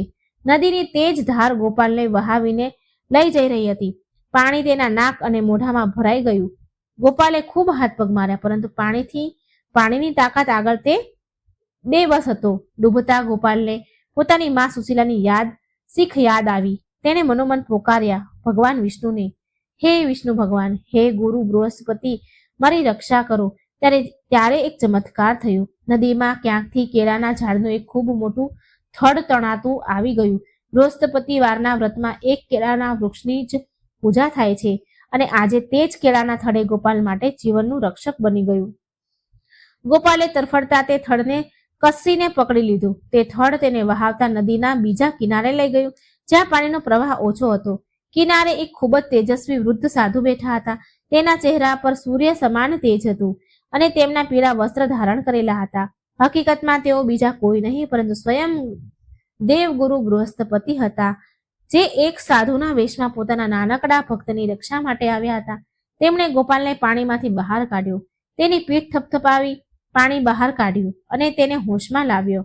બીજી બાજુ 5 બહેનો રડવા ધોવાનું નાટક કરતી સૈનિકો પાસે પહોંચી. મૃણાલી મગરના આંસુ વહેડાવા લાગી. અનર્થ થઈ ગયું. ગોપાલનો પગ લપસી ગયો અને તે નદીમાં ડૂબી ગયો. અમે તેને બચાવવાની ખૂબ કોશિશ કરી, પણ પ્રવાહ ખૂબ જ હતો પાણીનો. સૈનિકોના તો હાથ પગ ફૂલી ગયા. તેઓ હાંફતા ફાફતા થઈને મહેલ તરફ ભાગ્યા. જ્યારે આ ખબર રાજા વિક્રમાદિત્ય અને રાણી સુશીલા સુધી પહોંચી તો મહેલમાં કોહરામ મચી ગયો. રાજા પોતાના રથ પર સવાર થઈ ગાંડાની જેમ, પાગલોની જેમ નદી તરફ દોડ્યા. સુશીલા પણ ખુલ્લા પગે તેની પાછળ દોડી વિલાપ કરી રહી હતી. મારા પ્રભુ, આવું ન કરી શકો તમે. મારો ગોપાલ મને છોડીને ન જઈ શકે. નદી કિનારે પહોંચીને રાજાએ જોયું કે તેમની દીકરીઓ રડવાનું નાટક કરી રહી છે. રાજા નદીમાં કૂદવાના જ હતા ત્યારે જ તેમની નજર બીજા કિનારા પર પડી. ત્યાં તેમણે જોયું કે એક સાધુ ગોપાલનો હાથ પકડીને ઊભા છે અને ગોપાલ બિલકુલ સુરક્ષિત છે. રાજા અને સુશીલા નાવ લઈને ઉડી લઈ તરત તે પાર ગયા, સામે પાર. ગોપાલને જીવિત જોઈને સુશીલાએ તેને છાતીએ લગાવ્યો અને ધ્રુસકે ને ધ્રુસકે રડવા લાગી. રાજા એ સાધુના ચરણોમાં પડી ગયા અને પ્રણામ કર્યા અને કહ્યું, હે મહાત્મા, તમે કોણ છો? તમે મારા પુત્રને નવું જીવન આપ્યું છે. સાધુ હસીને બોલ્યા, રાજન, જીવન આપવા વાળો હું કોણ હોઉં છું? જેની રક્ષા સ્વયં હરિ કરે તેને કોઈ મારી નથી શકતું. પરંતુ આજે તારા ઘરનું એક કડવું સત્ય તારી સામે આવવું જરૂરી છે. સાધુએ રાજાની 5 દીકરીઓ તરફ ઇશારો કરતા કહ્યું, આ બાળક લપસ્યો નહોતો, પરંતુ આને જાણી જોઈને મોતના મોઢામાં ધકેલવામાં આવ્યું હતું અને આ કામ બીજા કોઈએ નહીં, તારી આ 5 પુત્રીઓએ કર્યું છે. આ સાંભળતા જ રાજા વિક્રમાદિત્યના પગ નીચેથી જમીન સરકી ગઈ. તેમણે પોતાની દીકરીઓ તરફ જોયું. સાધુના તેજ અને પોતાની ચોરી પકડાઈ જવાથી ડરથી 5 બહેનો કાપવા લાગી. તેઓ ઘૂંટણીએ પડી ગઈ અને સાચું કબૂલ કરી લીધું. મૃણાલિની રડતા રડતા બોલી, પિતાજી, અમને માફ કરી દો. ઈર્ષાએ અમને આંધળા કરી દીધા હતા. અમે ડરી ગયા હતા કે ગોપાલના આવવાથી અમારું મહત્વ ઘટી જશે કા ખતમ થઈ જશે. રાજાનો ક્રોધ જ્વાળામુખીની જેમ ફાટ્યો. તેમણે તલવાર ખેંચી લીધી અને કહ્યું, તમને દીકરી કહેતા પણ મને શરમ આવે છે. તમે પોતાના જ નાના ભાઈનો જીવ લેવાની કોશિશ કરી. આના માટે માત્ર એક જ સજા છે, મૃત્યુદંડ. રાજા વાર કરવાના જ હતા છોકરીઓ પર કે સુશીલાએ રાજાના હાથ પકડી લીધા. સુશીલાએ કહ્યું, નહીં મહારાજ, રોકાઈ જાઓ. આજે બૃહસ્પતિવારનો પવિત્ર દિવસ છે. આજના દિવસે હિંસા ન થવી જોઈએ. અને જુઓ, આપણો ગોપાલ સુરક્ષિત છે. ભગવાને આપણી લાજ રાખી લીધી છે. જો ભગવાન આમને જીવિત રાખી શકે છે તો આપણે આ લોકોનો મારવાનો શું અધિકાર છે? આપણે ન મારી શકીએ. આમને ક્ષમા કરી દો. આમનો પશ્ચાતાપ જ આમની સૌથી મોટી સજા છે. સુશીલાની આ દયાળુતા જોઈને સાધુ રૂપી દેવગુરુ બૃહસ્પતિ પ્રસન્ન થયા. તેઓ પોતાના અસલ દિવ્ય રૂપમાં પ્રગટ થયા. ચારે તરફ પ્રકાશ ફેલાયો. બધા નતમસ્તક થઈને પ્રણામ કર્યા. દેવગુરુ બૃહસ્પતિએ કહ્યું, રાજન, તારી પત્ની સુશીલાની ભક્તિ અને ક્ષમાશીલતા મહાન છે. આના જ પુણ્ય પ્રતાપથી આજે તારો પુત્ર જીવિત છે અને તારો પરિવાર તૂટવાથી બચી ગયો છે. જે મનુષ્ય બૃહસ્પતિવારનું વ્રત કરે છે, ચણાની દાળ અને ગોળથી વિષ્ણુ ભગવાનનો ભોગ લગાવે છે અને કેળાના વૃક્ષની પૂજા કરે છે, તેના જીવનમાં ક્યારેય અકાળ મૃત્યુ નથી થતું અને તેના ઘરમાં સદા લક્ષ્મીજી વાસ કરે છે. ભગવાનના દર્શન પામીને 5 બહેનોનું હૃદય પરિવર્તન થઈ ગયું. તેમણે સુશીલા અને ગોપાલના પગમાં પડીને માફી માંગી.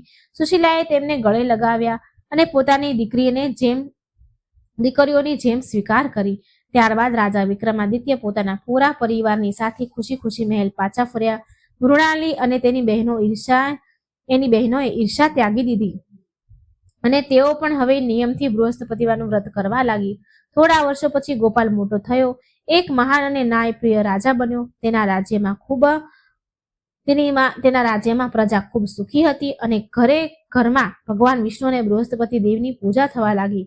આ કથા આપણને શીખ આપે છે કે જો રામ રાખે એને કોઈ ન ચાખે. ઈશ્વરની ભક્તિમાં એ શક્તિ છે જે મોતને પણ માત આપી શકે છે. ઈર્ષા મનુષ્યનો વિનાશ કરે છે, જ્યારે ક્ષમા અને પ્રેમથી શત્રુ પણ મિત્ર બની જાય છે. બૃહસ્પતિવાર વ્રત કરવાથી મનુષ્યની બધી મનોકામના પૂરી થાય છે અને જીવનના બધા કષ્ટ સંકટ દૂર થઈ જાય છે. ઓમ જય બૃહસ્પતિ દેવ.